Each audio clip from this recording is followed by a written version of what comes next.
지난 한 주간 휴가로 인해서 우리 아침 예배 영상이 올라오지 않았습니다. 자, 다시 오늘 월요일부터 우리가 원래대로 아침마다 하나님을 예배하고 말씀을 나누는 그런 축복의 시간을 갖겠습니다. 자, 오늘은 사도행전 3장 1절에서 10절까지의 말씀 우리 함께 읽으시고 하나님 말씀을 나누겠습니다. 제3장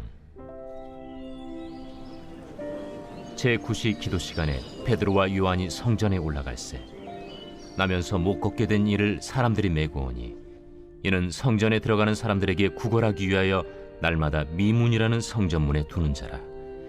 그가 베드로와 요한이 성전에 들어가려 함을 보고 구걸하거늘 베드로가 요한과 더불어 주목하여 우리를 보라. 그가 그들에게서 무엇을 얻을까 하여 바라보거늘 은과 금은 내게 없거니와 내게 있는 이것을 내게 주노니 나사렛 예수 그리스도의 이름으로 일어나 걸으라. 오른손을 잡아 일으키니 발과 발목이 곧 힘을 얻고 뛰어서서 걸으며 그들과 함께 성전으로 들어가면서 걷기도 하고 뛰기도 하며 하나님을 찬송하니 모든 백성이 그 걷는 것과 하나님을 찬송함을 보고 그가 본래 성전 미문에 앉아 구걸하던 사람인 줄 알고 그에게 일어난 일로 인하여 심히 놀랍게 여기며 놀라니라. 은과 금은 내게 없거니와 내게 있는 이것을 내게 주노니 나사렛 예수 그리스도의 이름으로 일어나 걸으라. 정말 유명한 말씀이죠. 부흥회에 가면 아주 단골 성경 주제에 해당하는 말씀입니다. 자, 은과 금은 내게 없다. 그러나 이것을 주는데 나사렛 예수 그리스도의 이름이래요. 그리고 일어나 걸어라. 여러분이 짧은 구절 속에는 이 세상을 치유할 수 있는 단 하나의 주제, 단 하나의 핵심, 딱 하나, 그 유일한 게 있어요. 그게 뭔가요? 바로 예수님의 이름을 힘입을 때입니다.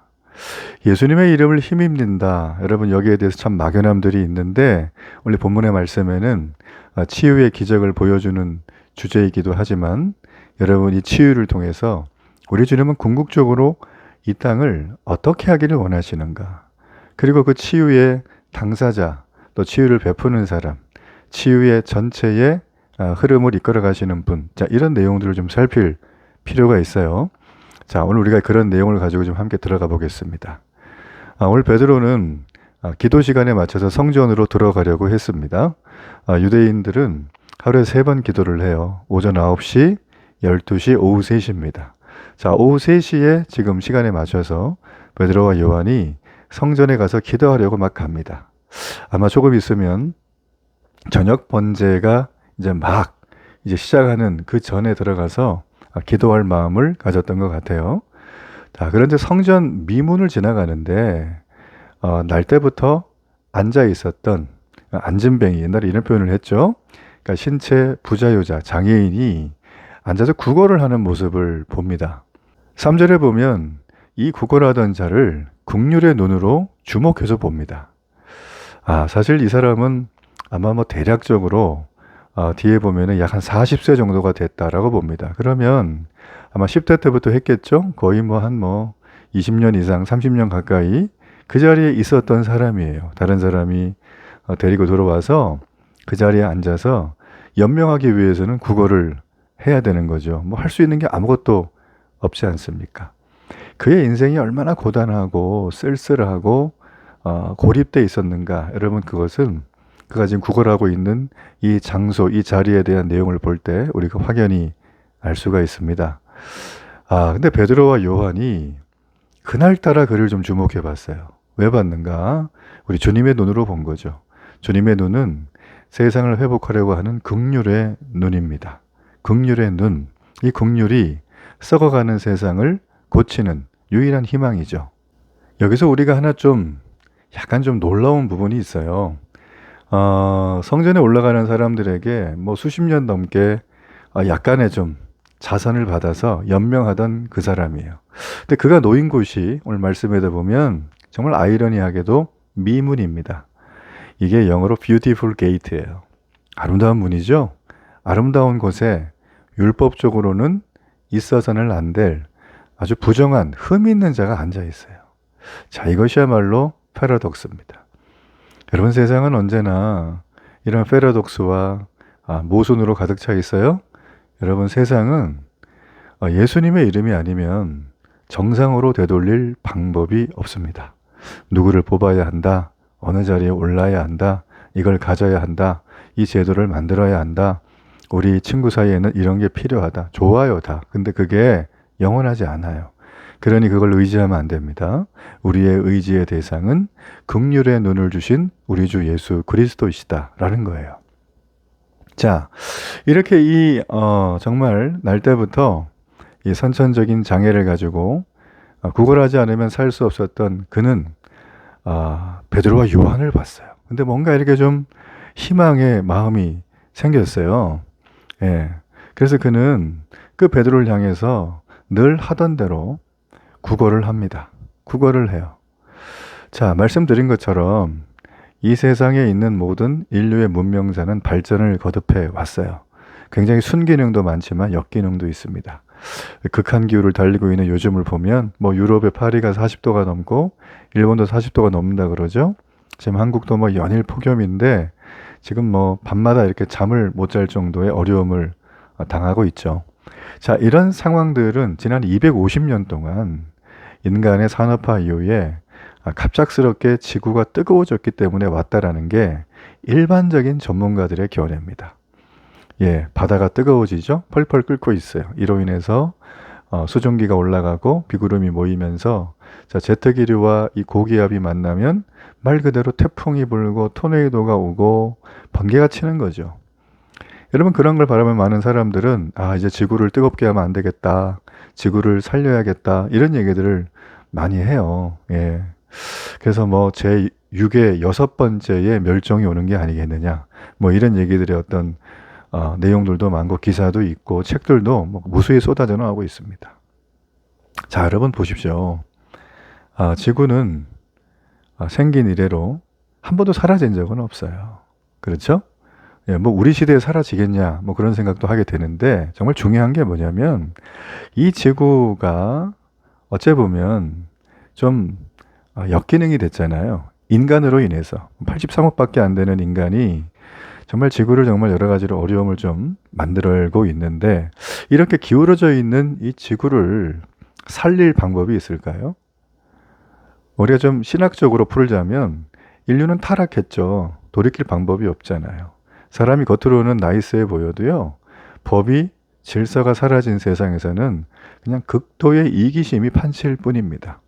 그런 내용의 어떤 뭐 드라마나 영화, 책들 많이 보잖아요. 보면서 정말 유토피아는 없구나 이런 생각을 가지게 되죠. 자, 그래서 우리가 살아가는 이 세상은 그냥 뭐 전적으로 타락한 곳입니다. 그러니까 인간의 노력으로 이걸 좀 해보려고 하는데 약간 개선은 돼요. 근데 사람 바뀌고 시대 바뀌면 또 본질적인 문제는 해결할 수가 없다.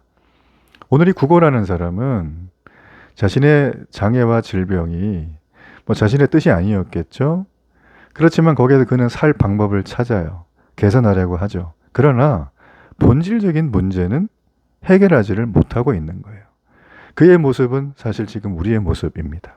교회를 다녀도 본질적인 것은 전혀 건드리려고 하질 않아요. 내 자존심 열어가질 않고 내 개인 프라이버시고 주님도 이거 건드시면 저 교회 안 나옵니다. 뭐 이런 식으로 반응하는 게 많아요. 근데 주님이 뭐 조금이라도 요구하면 바빠서 못 와요. 주일날은 내 비즈니스 바빠요. 주님 제가 생각해보니까 말씀보다 이게 더 중요한 것 같아요. 그러면서 나름대로의 자기화된 교리를 만들어서 신앙생활을 하려고 하는 정말 무수히 어리석은 성도들이 이 땅에 있다는 거죠. 여러분, 그러므로 우리는요, 본질적인 문제를 해결할 방법이 없습니다. 자, 오늘 여기 말씀 5절에 보면 그럼 상황이 이런 상황이라는 걸 베드로와 요한이 알아요. 예, 그리고 이 안전뱅이를 주목하죠. 우리를 보라 그래요. 그랬더니 그는 무엇을 얻을까?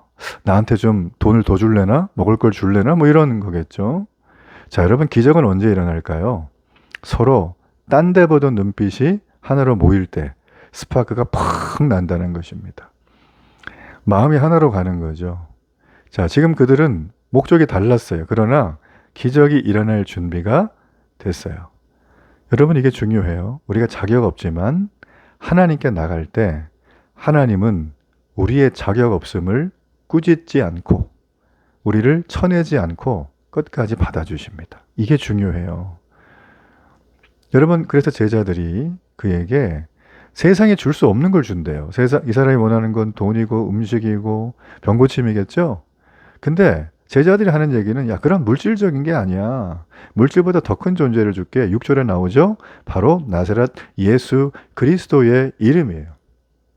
제가 지금 이 얘기를 하려고 여기까지 온 겁니다. 사실 사도들한테는 뭐 물질이 없죠. 그러나 사도들이 주고 싶었던 것은 물질로 살 수 있는 그런 하찮은 게 아니에요. 세상을 구원할 바로 그 이름, 존귀한 어린 양, 우리의 왕 대신 예수 그리스도다. 예수의 이름에는 돈으로 살 수 없는 가장 귀한 생명이 있다는 거예요. 베드로 말합니다. 나사렛 예수 그리스도의 이름으로 걸으라. 그리고 오른손을 잡아 일으키니까 힘으로도 걷어요. 발과 발목에 힘을 얻고, 여러분 그렇습니다. 우리 예수님 나사렛 출생이죠? 그런데 소외되셨어요. 십자가에 죽으셨어요.